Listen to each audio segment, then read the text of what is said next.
Doctor Babasaheb Ambedkar open university.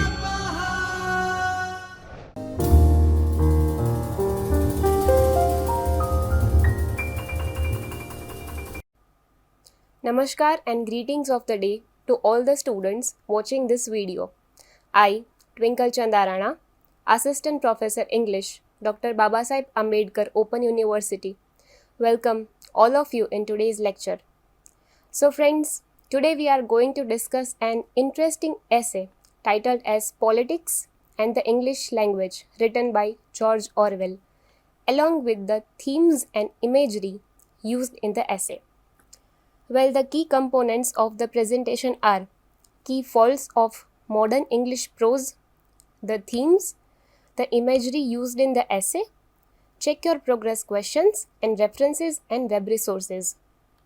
Let us begin with the general discussion on the essay Politics and the English Language, written in the year 1946, is one of the best known essays by George Orwell. As its title suggests, Orwell identifies a link between the degraded English language of his time and the degraded political situation. And Orwell sees modern discourse, especially political discourse, as being less a matter of words chosen for their clear meanings than a series of stock phrases slung together. Orwell begins by drawing attention to the strong link between the language writers use and the quality of political thought in the current age, that is the 1940s. He argues that if we use language that is slovenly and decadent, it makes it easier for us to fall into bad habits of thought because language and thought are so closely linked. George Orwell's essay, Politics and the English Language, begins by refuting common presumptions that hold that the decline of the English language is a reflection of the state of society and politics, that this degeneration is inevitable and that it's hopeless to resist it. This disempowering idea, he says, derives from an understanding of language as a natural growth rather than an instrument which we shape for our own purposes. As an instrument, language can be manipulated for various purposes, and as Orwell shows, language can also manipulate those who use it unconsciously. He presents a list of corrupting habits that cause the writers to think poorly and thus write poorly. The list includes unoriginal or mixed metaphors, pretentious diction, and abstract or meaningless language. When a person becomes lazy, they allow their language to think for them. In this way, political writers end up following a party line. By using set phrases, they pantomime ideology without even thinking. Independent thinking is necessary for a healthy political life. As corrupted language smothers independent original thinking, it thus serves a political purpose.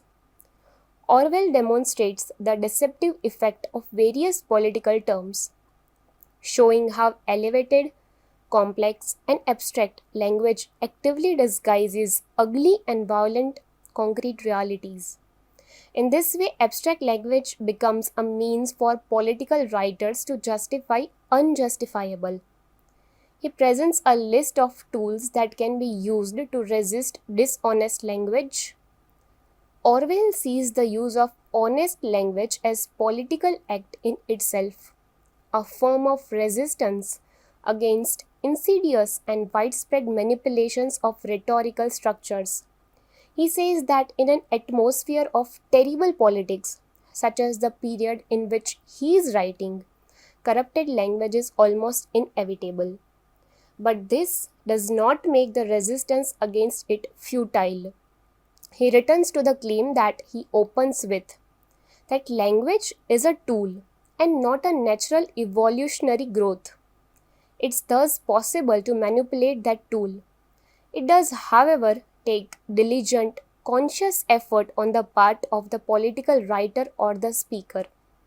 Orwell thinks that mindless and actively deceptive language can be identified and resisted through ridicule and, most of all, through a diligent commitment to honest representation. In some respects, politics and the English language advances an argument about good prose language which is close to what the modernist poet and thinker T. E. Hulme argued for a poetry in his work, A Lecture on Modern Poetry.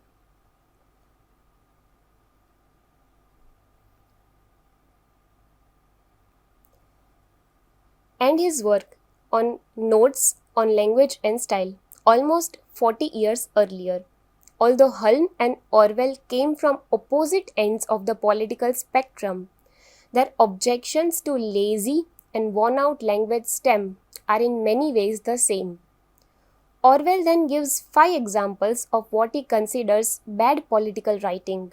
He draws attention to 2 faults which all 5 passages share. The first being staleness of imagery and lack of precision. Either the writers of these passages had a clear meaning to convey but could not express it clearly, or they did not care whether they communicated any particular meaning at all, and were simply saying things for the sake of it. Orwell writes that this is a common problem in current political writing. Prose consists less and less of words chosen for the sake of their meaning, and more of phrases tacked together like the sections of a prefabricated henhouse. Next, Orwell elaborates on the key faults of modern English prose, namely, dying metaphors. These are the figures of speech which writers lazily reach for even though such phrases are worn out and can no longer convey a vivid image. Orwell cites a number of examples including To the Line, No Axe to Grind, Eccles Hill and Swan Song. Orwell's objection to such dying metaphors is that writers use them without even thinking about what the phrases actually mean, such as when people misuse toe the line by writing it as tow the line, or when they mix their metaphors again because they are not interested in what those images evoke. Next in the line is operators or verbal false limbs. This is when a longer and rather vague phrase is used in place of a single word and more direct. Verb, example, make contact with someone, which essentially means contact someone. The passive voice is also common, and writing phrases like by examination of instead of the more direct by examining. Sentences are saved from fizzling out because the thought or idea being conveyed is not particularly striking by largely meaningless closing platitudes such as greatly to be desired or brought to a satisfactory conclusion. The third one is to be discussed is pretentious diction. Orwell draws attention to several areas here. He states that words like objective, basis, and eliminate are used by writers to dress up simple statements, making subjective opinion sound like scientific fact. And adjectives like epic, historic, and inevitable are used about international politics, while writing that glorifies war is full of old-fashioned words like realm, throne, and sword. Foreign words and phrases like deus ex machina and mutatis mutandis are used to convey an air of culture and elegance. Indeed, many writers are guilty of using Latin or Greek words in the belief that they are more grander than homegrown Anglo-Saxon ones. Orwell mentions Latinate words like expedite and ameliorate here. All of these are further proof of the slovenliness and vagueness which Orwell detects in modern political prose. The last one is meaningless words. Orwell argues that Much art criticism and literary criticism, in particular, is full of words which don't really mean anything at all. For example, human, living, or romantic. Fascism, too, has lost all meaning in current political writing, effectively meaning something not desirable. One wonders what Orwell would make of the word's misuse in our current time. To prove this point, Orwell translates a well known passage from the biblical book of Ecclesiastes into modern English, with all its vagueness of language. The whole tendency of modern prose, he argues, is away from concreteness. He draws attention to the concrete and everyday images, example, references to bread and riches in the Bible passage, and the lack of any such images in his own fabricated rewriting of this passage. The problem, Orwell says, is that it is too easy and too tempting to reach for these off-the-peg phrases than to be more direct or more original and precise in one's speech or writing. Orwell advises every writer to ask themselves 4 questions at least. The first being, what am I trying to say? The second question, what words will express it? The third question, what image or idiom will make it clearer? And the fourth question, is this image fresh enough to have an effect? He proposes 2 further optional questions. Could I put it more shortly? And have I said anything that is avoidable ugly? Orthodoxy, Orwell goes on to observe, tends to encourage this lifeless imitative style, whereas rebels who are not parroting the party line will normally write in a more clear and direct style. But Orwell also argues that such obfuscating language serves a purpose. Much political writing is an attempt to defend the indefensible in such a euphemistic way that the ordinary reader will find it more palatable. When your aim is to make such atrocities excusable, language which does not evoke any clear mental image is actually desirable. Orwell argues that just as thought corrupts language, language can corrupt thought, with these ready-made phrases preventing writers from expressing anything meaningful or original. He believes that we should get rid of any word which has outworn its usefulness and should aim to use the fewest and shortest words that will cover one's meaning. Writers should let the meaning choose the word rather than vice versa. We should think carefully about what we want to say until we have the right mental pictures to convey that thought in the clearest language. Orwell concludes politics and the English language with 6 rules for the writers to follow. The first, never use a metaphor, simile, or other figure of speech which you are used to seeing in print. The second rule, never use a long word where a short word will do. The third, if it is possible to cut a word out, always cut it out. The fourth rule, never use the passive where you can use the active. The fifth rule, never use a foreign phrase, a scientific word, or a jargon word if you can think of an everyday English equivalent. And the sixth rule, break any of these rules sooner than say anything outright barbarous. Friends, let us now discuss the themes of this essay.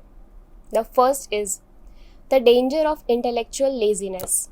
In his essay Politics and the English Language, George Orwell's central point is that bad writing produces bad politics.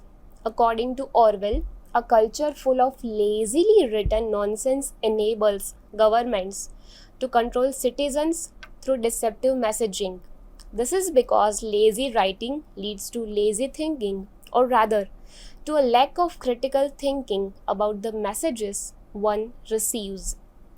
To get from bad writing to bad politics, Orwell draws a line from laziness to nonsensical writing, to politics, and back again. Starting with the writers,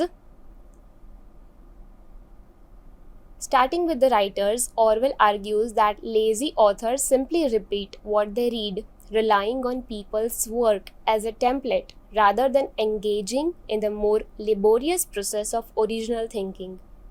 Then, to cover up their tracks, lazy writers gussy up their lifeless prose with jargon and excessively complicated sentences, and ultimately, these lazy writers fill the air with jumbled up nonsense that they themselves cannot even understand. The laziness does not stop with writers. Either conditioned by nonsensical writing, readers themselves grow slothful. Orwell highlights this cyclical nature of linguistic laziness when he points out that language shapes thought as much as thought shapes the language. Language becomes ugly and inaccurate because our thoughts are foolish, but the slovenliness of our language makes it easier for us to have foolish thoughts. With both readers and writers thus steeped in a culture of nonsensical communication, deplorable governments can more easily pass off their lies as truths. Specifically, a culture of lazy communication normalizes the linguistic tools government needs to reframe abuses as simple policy issues, like referring to exile as the transfer of population and rebranding mass murder as pacification. Further, once caught within an oppressive regime, writers and readers grow even more resistant to critical thought, making it increasingly easy for bad actors to lie about their actions. To set the foundation for his argument, Orwell posits that bad writing is generally the result of intellectual laziness, and as evidence, Orwell points to writers who rely on ready-made phrases and state metaphors instead of more accurate, original ways to describe the word. Orwell outlines some of the features which make writing bad, with particular attention to worn out metaphors and lack of precision. For instance, Orwell argues that relying on tired phrases and comparisons enables bad writers to turn off their brains and pump out droll content, a practice more akin to erecting a prefabricated henhouse than rebuilding sharp observations. Orwell then claims that after starting from a point of unoriginality, bad writers attempt to hide their lack of effort through overcomplicated word choice, fluffing up banal prose with gratuitous prefixes and suffixes, for example, zing and un, and superfluous words.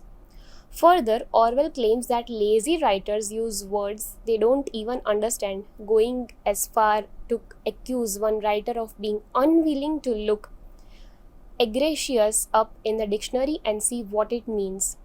As Orwell describes it, writers who indulge in bad prose save themselves mental effort on the front end. They can avoid thinking about what they write before they get words on the page. However, Orwell warns that writers pay the price of their laziness down the road. A lack of thinking on the front end produces indecipherable writing.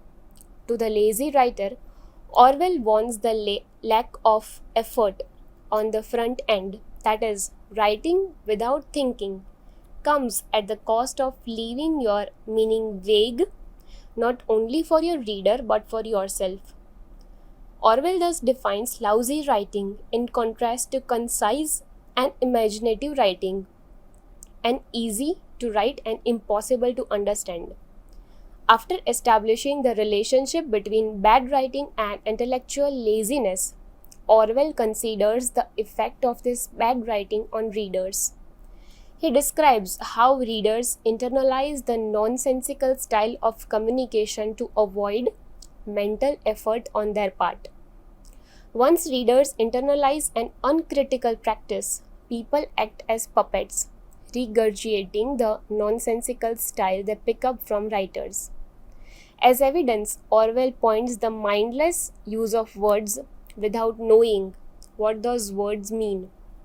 The appropriate noises are coming out of his larynx, but his brain is not involved as it would be if he were choosing words for himself. Thus, lazy writing makes for lazy readers with a bad habit of communicating without actually thinking. Orwell claims that this lack of critical thought creates the conditions for political deception. The style of nonsense gives lying politicians and policy makers easy access to the tools for spreading foolish thoughts. Within a culture that normalizes dishonest communication, bad actors can more easily rebrand their abuses and hide their scenes, allowing for the defense of the indefensible. Under the haze of laziness and stupidity, audiences are susceptible to oppressive governments for whom the hallmarks of bad writing are ready-made phrases, fluffed up prose, and misuse of the words serve as rhetorical strategies, a catalogue of swindles and perversions for hiding the truth of their actions. Thus, even for sloppy writers and readers who do not intend harm, their laziness contributes to a dangerous lack of critical thinking across society. As Orwell describes it, this reduced state of consciousness in turn sets the stage for political conformity, a willingness to unquestioningly accept and regurgitate political dogma. Orwell provides readers with a way to interrupt the cycle of thoughtfulness and government-sponsored cruelty. He urges his audience to resist oppression by refusing the impulse to read and write without effort, that is, by taking the time to actually thoughtfully consider what they read and what they are told. Although it's generally assumed that we cannot by conscious action do anything about our communicative practices, Orwell insists that readers can intervene in the degradation of language. Specifically, Orwell encourages readers to demand better whenever they notice writers relying on ready-made phrases, encouraging readers to send a lazy phrase to the dustbin where it belongs. However, Orwell stresses that his cure will not happen overnight.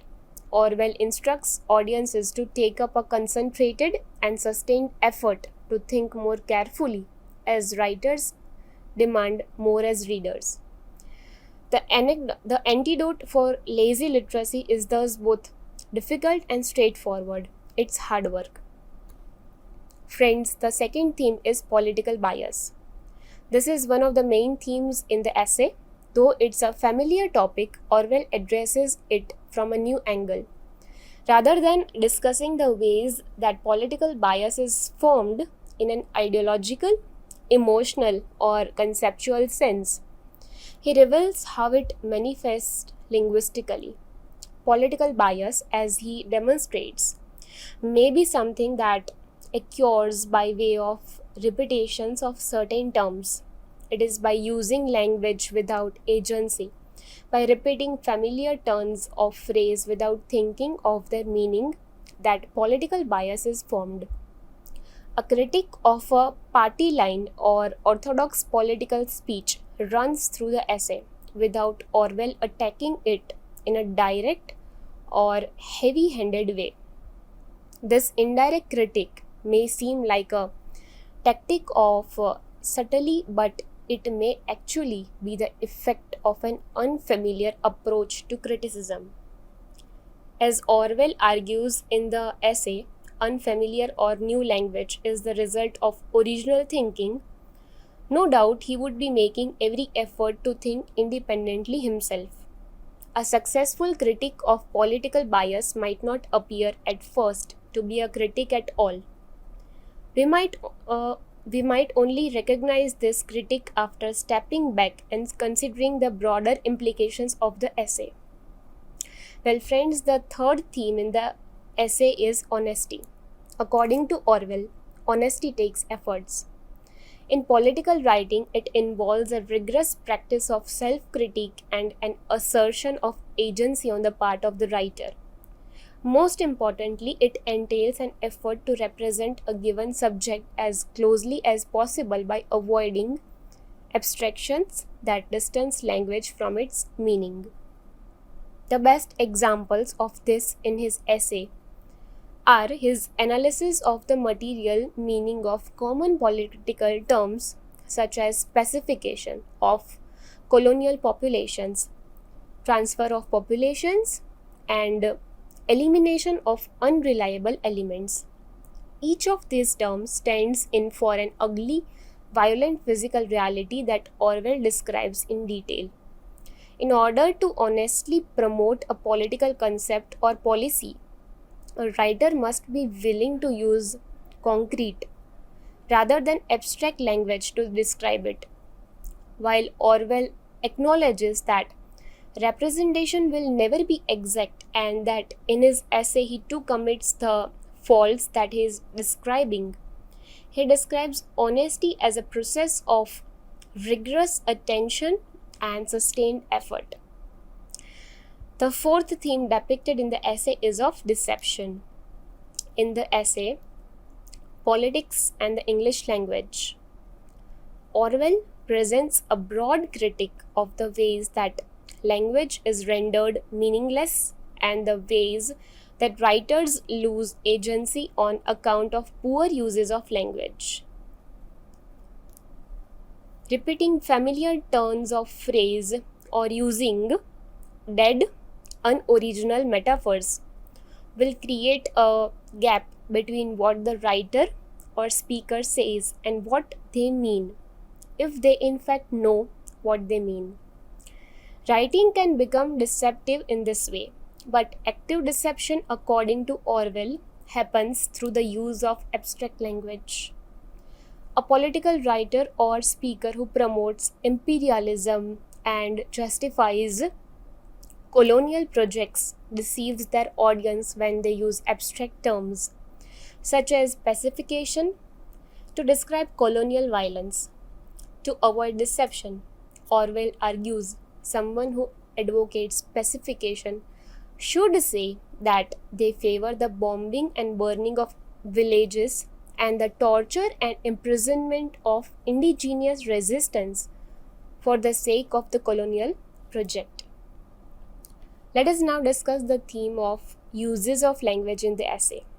An obvious theme in this essay is the use of language itself. In the essay, Orwell critiques the different ways that language is manipulated and presents a rudimentary breakdown of poor uses of language. He sets up different categories of poor uses and analyzes the effects of different uses. He draws a link between degenerated language and foolish thinking. While his general discussion may seem as though it might inhibit political writing and discussion, his intention is rather to point out a list of bad habits and present guidelines for different ways of using language so that a writer or a speaker can represent their meaning honestly and with independent agency. The point is not to aim for perfection in political speech and writing, rather, it is to offer guidelines for breaking habits of poor uses of language and to provide a toolkit for regenerative language. How can we forget to discuss the last but not the least, the theme of politics in the essay? Distinct from the theme of political bias, the concept of politics as a whole is a central theme in this essay. As Orwell states, I quote, "In our age, there is no such thing as keeping out of politics." Unquote. All issues are political issue. On this view, one cannot exempt oneself from politics. In this way, an effort toward honest, independent, original thinking is essential to everyone.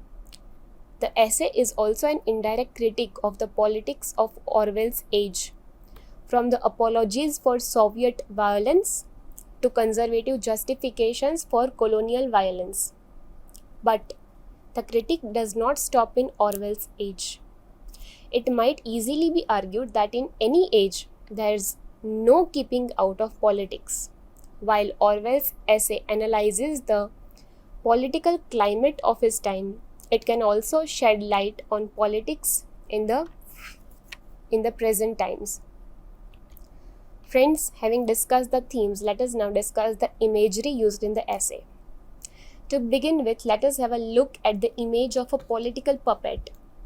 To quote Orwell from the essay, I quote, "When one watches some tired hack on the platform mechanically repeating the familiar phrases, bestial atrocities, iron heel, blood-stained tyranny, free peoples of the world, stand shoulder to shoulder, one often has a curious feeling that one is not watching a live human being, but some kind of dummy, a feeling which suddenly becomes stronger at moments when the light catches the speaker's spectacles and turns them into blank discs which seem to have no eyes behind them." Unquote. The image of the empty-eyed orator illustrates the description of the political figure as unthinking mouthpiece for party time. With this image, we see political pantomiming in action. The second image is the image of pacification. Defenseless villages are bombarded from the air, the inhabitants driven out into the countryside, the cattle machine gunned, the huts set on fire with incendiary bullets. This is called pacification. In an essay with very few concrete images, this stands out starkly and illustrates what Orwell means when he speaks on the dishonesty of abstract language. When imperialists apologize for the impacts of colonialism, Orwell argues that there is an agenda in their abstract language. It is easy to defend a concept like pacification, but hard to get behind the above image, which is what Orwell says is pacification actually looks like. The third image is the image of population transfer. Millions of peasants are robbed of their farms and sent trudging along the roads with no more than what they carry. This is called the transfer of population or rectification of frontiers. As with the previous image, we see the contrast between the material concrete and evasive abstract. The same argument about the effect of abstract language holds here. It is much easier for a politician to justify a concept like transfer of populations when they only use that abstract language.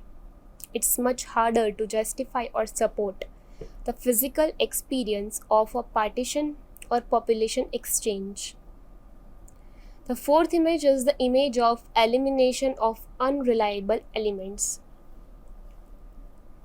People are imprisoned for years without trial, or shot in the back of the neck, or sent to die of scurvy in Arctic lumber camps. This is called elimination of unreliable elements.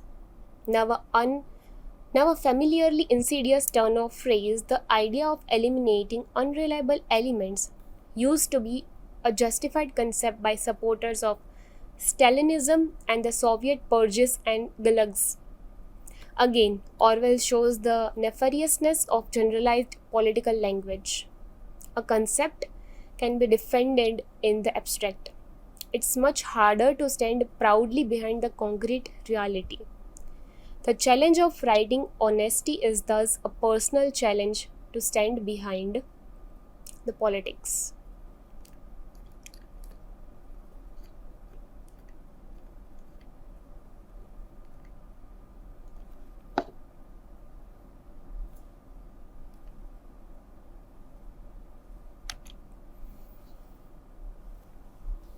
So friends, let us check your progress. The first question is, write a brief note on the analysis of the essay Politics and English Language by George Orwell.